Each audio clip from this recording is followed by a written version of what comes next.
السلام علیکم۔ اللہم صلی علی محمد و آل محمد۔ کبھی یہ سوچا ہے کہ اگر آپ اپنے سب سے پختہ سب سے گہرے یقین پر صرف ایک بار کیوں کا سوال اٹھائیں تو کیا ہوگا؟ مسئلہ ہی یہی ہے کہ ہم نے اس کیوں کو گستاخی سمجھ لیا ہے اور اپنے جذبات کو اسے حتمی دلیل مان لیا ہے۔ یہیں سے معاشرے ٹوٹنا شروع ہوتے ہیں۔ پروفیسر ڈاکٹر احمد علی بروہی اپنی کتاب ذہن کی تعمیر نو میں ایک بہت ہی چونکا دینے والی بات لکھتے ہیں۔ جی، وہ کہتے ہیں کہ ایک ٹوٹا ہوا معاشرہ برے لوگوں کی وجہ سے نہیں بنتا، بلکہ یہ ان اچھے لوگوں کی وجہ سے بنتا ہے جنہوں نے کبھی سوچنا ہی نہیں سیکھا۔ اور حیران کن بات یہ ہے کہ تنقیدی سوچ یعنی کریٹیکل تھنکنگ یہ ہماری ثقافت یا مذہب پر کوئی حملہ نہیں ہے۔ اچھا جی، یہ دراصل فریب، پروپیگنڈے اور جہالت کے خلاف ہمارا اپنا سب سے بڑا دفاع ہے۔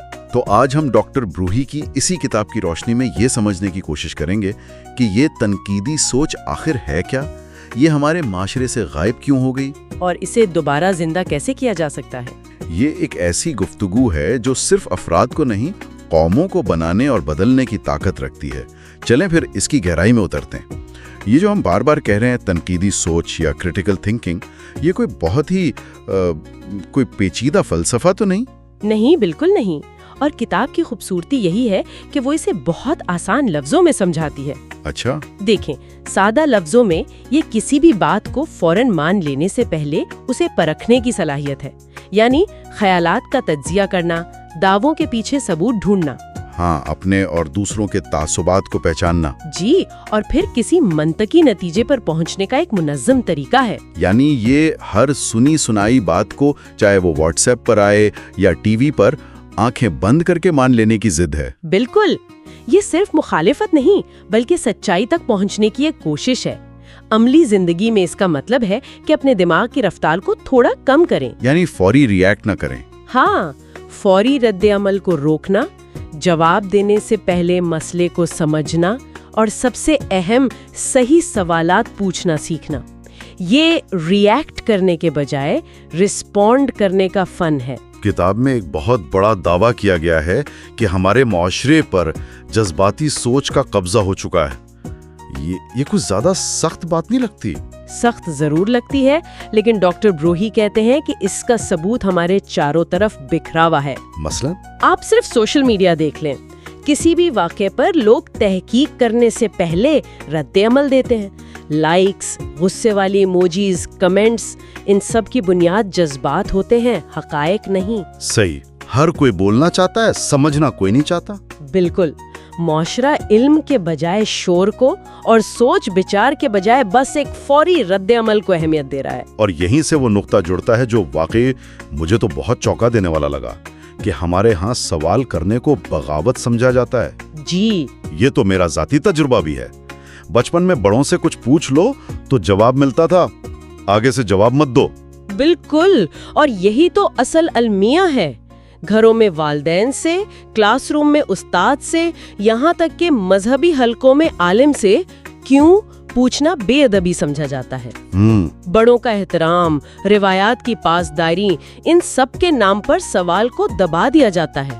ڈاکٹر بروہی لکھتے ہیں کہ اس ایک رویے نے ہماری قوم میں تجسس یعنی کیوریوسٹی کو ہی ختم کر دیا ہے۔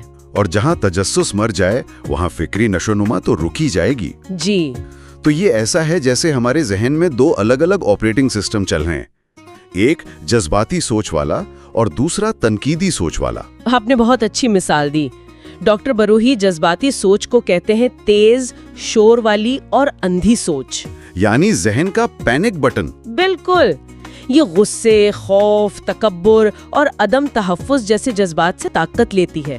یہ فوری رد عمل پیدا کرتی ہے جو اس لمحے میں بالکل ٹھیک محسوس ہوتا ہے، لیکن بعد میں منطق کے سامنے ڈھیر ہو جاتا ہے۔ یہ وہ سوچ ہے جو کہتی ہے میری بات ہی صحیح ہے کیونکہ مجھے ایسا محسوس ہوتا ہے۔ جی، اور اس کے مقابلے میں تنقیدی سوچ، وہ پھر ذہن کا ڈیٹیکٹیو موڈ ہوا۔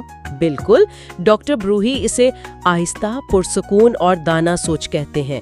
یہ سوچ پہلے رکتی ہے، شواہد اکٹھے کرتی ہے، تجزیہ کرتی ہے، موازنہ کرتی ہے اور تصدیق کرتی ہے، اور سب سے اہم کام کرتی ہے، حقائق کو مفروضوں اور جذبات سے الگ کرتی ہے۔ یہ کہتی ہے مجھے ایسا محسوس تو ہو رہا ہے، لیکن کیا ثبوت بھی یہی کہتے ہیں؟ یہی وہ سوچ ہے جو آپ کو دھوکے اور استحصال سے بچاتی ہے۔ بالکل۔ اچھا، یہاں ایک بہت بڑی غلط فہمی ہے جسے کتاب چیلنج کرتی ہے۔ اکثر لوگ یہ سمجھتے ہیں کہ عقلیت پسندی یا ریشنلزم مغرب سے آیا ہے اور مذہب صرف اندھی تقلید کا نام ہے۔ جی، اور یہ کتاب کا شاید سب سے طاقتور نقطہ ہے۔ وہ کہتے ہیں کہ تنقیدی سوچ کوئی درآمد شدہ چیز نہیں، یہ ہماری اپنی روایت کی بنیاد ہے۔ یعنی یہ ہمارے اپنے دین کا حصہ ہے۔ بالکل۔ قرآن کا بنیادی پیغام صرف مان لو نہیں ہے، وہ بار بار کہتا ہے سوچو، غور کرو، عقل سے کام لو۔ جب قرآن پوچھتا ہے افلا تعقلون، کیا تم عقل سے کام نہیں لیتے، یا افلا تتفکرون، کیا تم غور و فکر نہیں کرتے، تو یہ ایک حکم ہے۔ یہ ایک حکم ہے، ایک دعوت ہے، ایمان کو عقل سے جوڑنے کی، الگ کرنے کی نہیں۔ تو یہ خیال کہ ایمان اور عقل ایک دوسرے کی ضد ہیں، یہ دراصل ہماری اپنی روایت کی غلط تشریح ہے۔ کتاب کے مطابق بالکل ایسا ہی ہے، اور ڈاکٹر بروہی واضح کرتے ہیں کہ یہ صرف کسی ایک مکتب فکر تک محدود نہیں۔ اہل سنت اور اہل تشیع دونوں کی علمی روایات میں عقل کو مرکزی حیثیت حاصل رہی ہے۔ اچھا جی، آپ امام غزالی رحمۃ اللہ کو دیکھیں، شاہ ولی اللہ رحمۃ اللہ کو دیکھیں، جنہوں نے منطق اور اجتہاد پر زور دیا۔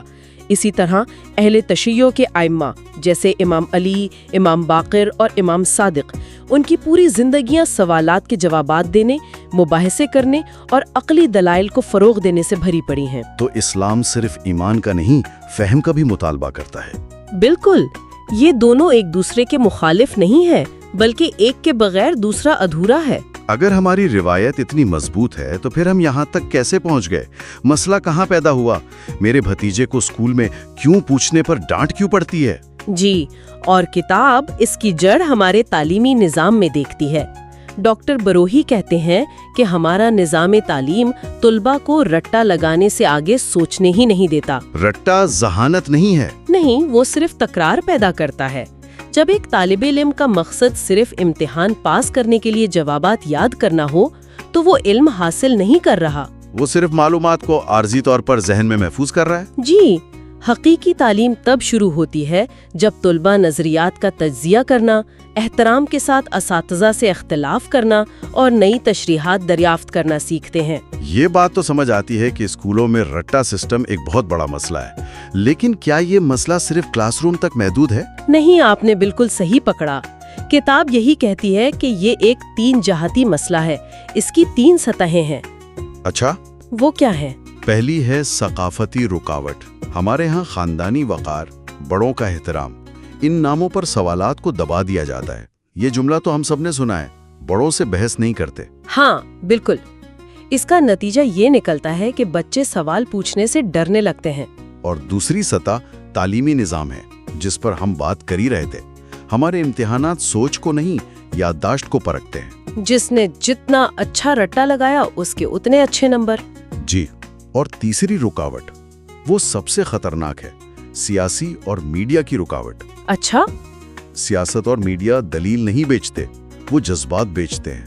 خوف، غصہ، قوم پرستی، ان جذبات کو ابھار کر رائے عامہ پر اثر انداز ہوا جاتا ہے، تاکہ لوگ اصل مسئلے پر سوچنے کے بجائے صرف جذباتی رد عمل دیں۔ اس کی مثال تو ہم روز دیکھتے ہیں۔ جیسے ہی کوئی بحران آتا ہے، ٹی وی پر آپ کو تجزیے سے زیادہ چیخو پکار سنائی دے گی۔ بالکل، دشمن کیا چاہتا ہے یا یہ ہماری غیرت کا مسئلہ ہے، یہ سب جذبات کو بھڑکانے کے طریقے ہیں۔ جب لوگ جذباتی ہوتے ہیں تو ان کو کنٹرول کرنا آسان ہوتا ہے۔ بالکل، تنقیدی سوچ رکھنے والے شہری کو کنٹرول کرنا مشکل ہوتا ہے۔ ٹھیک ہے، تو ہم نے مسئلے کی تشخیص تو بہت گہرائی میں کر لی، اور یہ تھوڑا مایوس کن بھی ہے، لیکن کیا کتاب کوئی راستہ دکھاتی ہے؟ ہم یہ تبدیلی کیسے لا سکتے ہیں؟ جی بالکل، اور یہ کتاب کا سب سے عملی حصہ ہے۔ ڈاکٹر بروئی صرف مسئلہ بتا کر نہیں چھوڑتے، بلکہ 4 ایسے عملی حل پیش کرتے ہیں جنہیں کوئی بھی آج سے ہی اپنا سکتا ہے۔ تو پہلا حل کیا ہے؟ پہلا اور سب سے بنیادی قدم ہے کیوں پوچھنے کی عادت ڈالیں۔ یہ بظاہر آسان لگتا ہے، لیکن یہ ایک ذہنی مشق ہے۔ ہر خبر، ہر دعوے پر فوراً یقین کرنے کے بجائے اپنے آپ سے پوچھیں کیوں، اس کا ثبوت کیا ہے؟ لیکن یہ کہنا آسان ہے نا؟